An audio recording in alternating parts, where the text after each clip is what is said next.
तो चलिए अब देखते हैं कि इसको लिखते कैसे हैं। तो सबसे पहले उठाते हैं Amazon और दिखाओ का एग्जाम्पल। Amazon और दिखाओ कैंपेन का टारगेट ऑडियंस कौन था, इसका व्यूअर कौन था। जैसे कि हमें ऑलरेडी पता है कि ये एक कैटेगरी पेनिट्रेशन कैंपेन था, तो ये उन लोगों की तरफ जा रहा था, उन लोगों को टारगेट कर रहा था जिन्होंने आज तक कभी ऑनलाइन शॉपिंग नहीं करी है, जिन्होंने ई-कॉमर्स यूज नहीं किया। तो इतना तो तय है, बट ये प्रॉब्ली काफी नहीं है।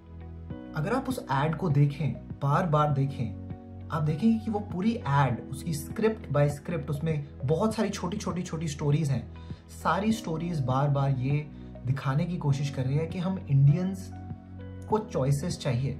इसलिए हम क्या करेंगे, हम अपने टारगेट ऑडियंस की डेफिनेशन में Amazon और दिखाओ कैंपेन में लिखेंगे people who have not shopped online yet but hate having to settle और कॉम्प्रोमाइज इन लाइफ।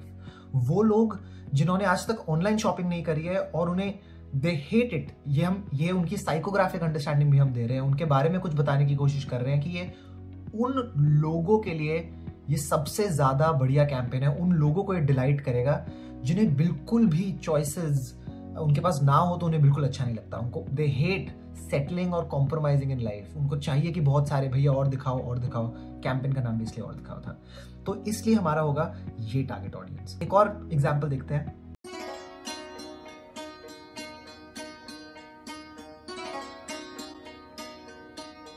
ये जो टूट के गिरा है, ये ज़मीं पे मेरा दिल पड़ा है, इन्हें बाल मत कहना।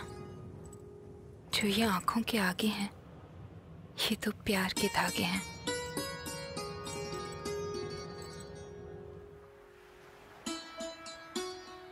जिसे हेयर बैंड से बांधा है, वो एक पक्का इरादा है। और ये जो खुले खुले हैं, ये तो मेरे पंख फैले हैं। ये बाल नहीं है, एक उलझा हुआ रिश्ता जिसे सुलझाती हूँ, एक बिखरा हुआ दिन जिसे संवारती हूँ। जिम्मेदारी एक इस कंधे पे, एक उस कंधे पे। और ये जो वापस उग रहे हैं, क्या ये सपने हैं जो जग रहे हैं? इन्हें बाल मत कहना, इन पे मेरा नाम लिखा है।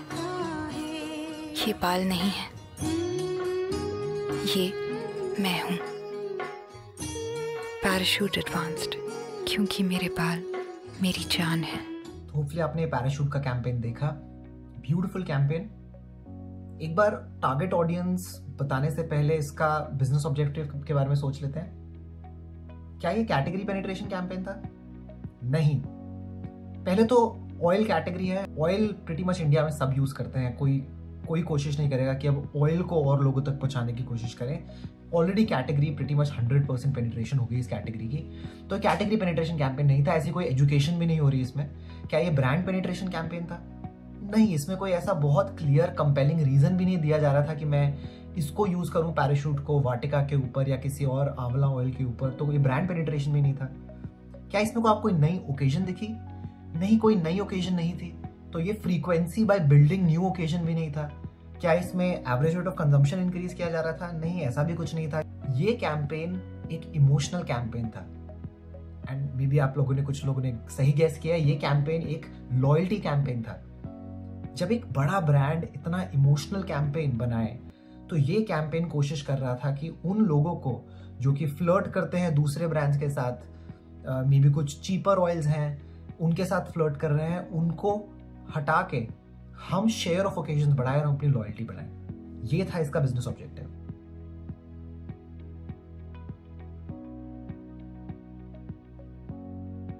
अब इसका टारगेट ऑडियंस कौन था?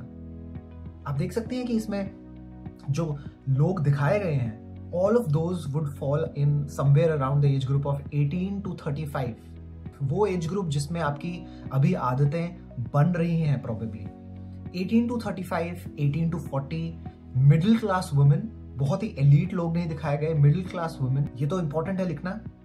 इसके ओवर एंड अबव हम एक और चीज लिख देंगे जो कि हमें इसमें बहुत क्लियरली दिख रही है। वो वुमेन जिनको लगता है that her here is an extension of her self, जिन्हें लगता है कि उनके बाल उनकी पर्सनैलिटी, उनकी होनी का एक एक्सटेंशन है, उनके लिए इतना इंपॉर्टेंट है उनके बाल। और ये जब हम लिखेंगे, this is a good definition for target audience. ये हेल्प करता है किसी को विजुअलाइज करने के लिए कि इस एड का टारगेट ऑडियंस कौन था।